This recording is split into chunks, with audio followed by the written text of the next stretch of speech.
It's Louise Faye for VIP Boxing, and I am here at No Limits in Liverpool with Mason Nutty Cartwright. How are you doing, champ? How are you doing? I'm good. Good. I have just been and had a little bit of a training session with you guys today, so I thought I'd catch up because you're back out this weekend. 27th of April. Yep. At the Scouse York Hall, the Dome, that is Grand Central Hall. Box there, yeah. I'm looking forward to boxing there because obviously we've been recently done out, wasn't it? So I'm looking forward to stepping in there. Yeah, I was having a look actually because you've done the Echo and you've done the Olympia, but you've not done Grand Central. Like the exhibition centre and stuff as well, you know, at the Echo. So I've boxed a few places in Liverpool, but I've never boxed there, so it'll be good. Looking forward to it. It is, it's a cracking venue actually. When it's full, it's a really great atmosphere. So let's just talk about your opponent that we've got for you this time. We've got Serge Ambombo. Yeah. A tough cookie, but a lovely guy in that as well. Caused a couple of upsets on our cards recently, Mason.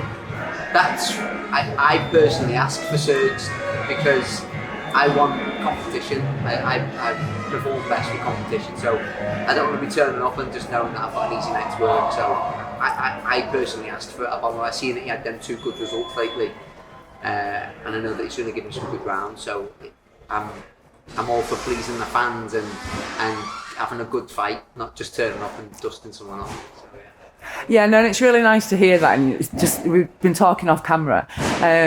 You don't want to go in there for a 6-round fight where someone's going to run and hold and be awkward. You want to go in there and enjoy what you train for, right? Personally, I think Serge's style suits me. Yeah, very come forward. Yeah. Absolutely. So I'm looking forward to that. But I kind of wanted to talk a little bit to you about what you do outside of the ring, because you're a busy guy, super duper fit, and I just wanted to talk about how much of what you do outside of the ring has an effect and an impact on your boxing. It has everything to do with it. Health, longevity, well-being, not just is valuable for the sport, but just everyday life. And I live that way. I have done for many years now. I live, walk, sleep, eat, dream, being healthy. And if that comes in the form of obviously performing better, then that's just an added bonus. I do it anyway. But yeah, I think it's pointless doing anything in life if you don't feel good.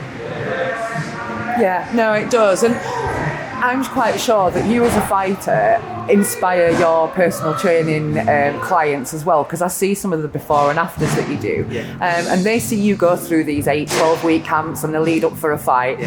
He's a joker, isn't he? Yeah. No, I thought he was dancing behind me. I couldn't see him skipping.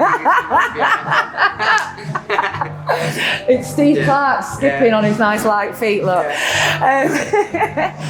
That must really, really inspire them. You see those before and afters. You see you go through those 8 and 12 week camps and then put you all and leave it in the ring like we saw in Bolton the last time out. I just think I can offer them a lot of experience when it comes to managing their stress and their mentality around having a lifestyle change. I don't call it a diet, I don't call it anything other than a lifestyle choice. Habitual routines. So stuff that you just choose to do every day. Like you can just be 1% better every day. At the end of the year, you're 375% better. This is what I say to my clients all the time. Don't think about changing the world in one day. Like slow, progressive steps. I'll get them fitter, stronger, leaner, healthier. They'll have more energy. They'll have better sleep. And I think if you speak to all my clients on a personal level, they'll all tell you, like, obviously, it's not a quick fix. It took a good 6 to 12 months to get them to where I told them that they'd be. But I guarantee you, they'll all tell you that they're there. Everyone that's stuck to the guns and stayed with me. Oh, massively. The proof is in the pudding, which is, like I said to you earlier, which is why I wanted to pick up on it. And a lot of plyometrics I've seen you do today, a lot of body weight style stuff. We're quite used to seeing guys lifting weights and thinking that is the only way that they can really become strong and fit, but actually the functional training is where it's at, right? That's the athletic part. How well you can move your body. how much speed, how much velocity is there, and it should all come in stages. I do heavy lifting. I love heavy lifting. I love power movements like snatching, cleaning, jerking, things like that. But that's all at the start of camp. A bit earlier on in camp, you should transition through like periodization of power, strength, endurance, and then as it comes to like close to fight time, like now I'm a week away, everything that I'm doing is a little bit shorter and sharper, more plyometric based. Again, like you just said, that agility and that movement and that speed.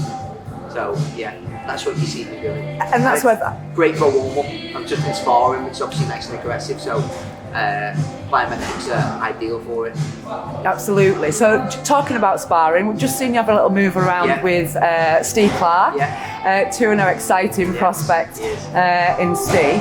Who else have you been moving around with, Mason, this camp? I've sparred Steele a few times. I've been sparring Pierce O'Leary just before his last fight. I did his last couple of weeks of sparring there. I've been sparring over at Golden Gloves. A new lad who's just turned over and did well as an amateur. I've been doing a couple of rounds with him. It's been mixing it up really. There hasn't been one particular person who I've stayed sparring. And they've all been good spars. I felt really good, I felt really sharp. I've worked on specific things. It's like today with Steve, I can say he's not really the ideal type of fighter because he's tall and long. Quite the opposite of Serge Ambombo. He gives me very competitive rounds because he's aggressive and he comes forward and he's a presence in the ring, and me and Steve are good friends. We've been sparring for many years now, and I've watched him grow, get better and better, and he gives me good competitive rounds all the time. So he's a fail-safe for me all the time. If we have me sparring and I give him a call, I know he's vice versa now as well. He's probably going to start phoning me up and asking to lick me up when he's fighting. Well, you'll have to start returning the favour now, Mason. So the last time we saw you in the ring, what a fight! Yeah, Mason, I was ringside for this. I was in your dressing room the lead up, ringside for it. What, honestly, I've watched it again and again. That fight, it was incredible. That last round, how devastating was that? Yeah, for you? It just shows. That's why we all love boxing. That's why it's so exciting because one punch can just end the fight on it, and unfortunately I was fucking on the receiving end of it. So, but listen, Andrew's a very awkward, but personally I don't feel like I boxed to the best of my ability at all. It took me a very long time to get going. I'd say the first 5 rounds I just wasn't at the races at all, and then it was a case of like knowing that I was down and I had to really dig in and claw back, and I feel like I was clawing the fight back. Yeah, absolutely. I started winning a lot of them later rounds, and it was a case of like, because I was trying to force things, possibly maybe getting caught with a couple more things than what I'd normally get caught with, just because the fight didn't go or didn't get off to the start that I expected to have. But again, it's the sport, like I said to you earlier on, that we could box again means something. I would love to see that again. Different result. I could box anyone again, and it'd be a different result. Like a fight at this level is a 50-50 fight, and it's all the attributes of camp that are going to determine how well it's going to go for you on the night. You could have had little niggles or injuries, you could have had problems making weight, and that all affects performance. So again, I'm boxing these 50-50 fights and have a different result each time. But I'd love that fight again. I'd love to box Troy again. I'd love to box Danny Ball again. I'd love to box. I would have loved to have boxed Tetley again, but obviously we're different. But I'd love to. Anyone who's ever had a win over me, I'd love to box them again. I'm not scared of losing. I'm not scared of competition. And that's not me calling them people out either. Like, it's just me stating that I would happily box anyone, like anyone. And you're not a call-out kind of person. You're a nice guy, Mason. I'm not into all that, like chatting badness about people. Like, I enjoy boxing, and it's a gentleman's sport. It should be a gentleman's sport. Like, you both leave it all in the ring, and you shake each other's hand at the end, and you wish each other well. And you could even, if you're a drinker, which I'm not, you could go and have a pint together like in the old days.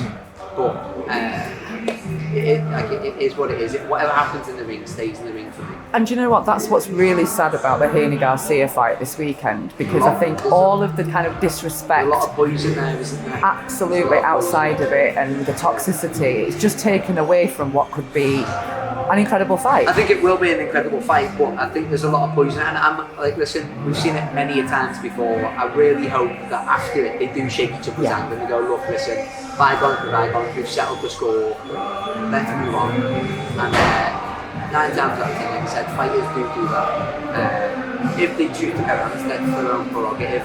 Let them live with the poison. I don't hold that. It says more about them than it does about anyone else, doesn't it? Yeah, great fight. Yeah, absolutely. But going back to, you just mentioned Darren, Danny, Troy and Sam. 4 losses, Mason, but all of them for title fights at the highest level. And not only that, I've been competitive, you know? So you do belong up at that, and we believe in it, we believe that. And it had, like I say, it was really close on the cards actually for the Sam Antwi fight. I think it was slightly up. That was a round down for the last round. You know, so again, it's been at this highest level, and I'm sure if somebody had have said to you, have these 4 fights, you're going to lose them, you still would have took the fights, right? Yeah, because you learn. Absolutely. It's not a loss, it's a learn. I say that to young amateur fighters that obviously that have been pads and stuff, and that helps sort of like coach a little bit. Like, say that to them all the time, don't worry about losing. Like, worry about your thoughts and your feelings afterwards if you do lose. Because the loss should push you on. The loss should make you grow, you've learned something. Always remember a loss is a learn, nothing else. No, that's what the L stands for, learning, right? The old Muhammad Ali saying, get knocked down 7, get up 8. And this is it, those old sayings are there for a reason, aren't they, Mason? But look, I know you've been in the gym all morning, you've grafted. I'm sure you want to go and get a shower and relax. I smell it, Have you not seen me whirling back since we've been talking? But look, we are super excited. Like I say, 27th of April, Mason Nutty Cartwright against Serge Ambombo. Big return. I'm excited for this performance, Mason. Thank you so much. Thank you. Cheers, mate. For all boxing info, news and latest interviews, amateur and pro, across the north, click and subscribe.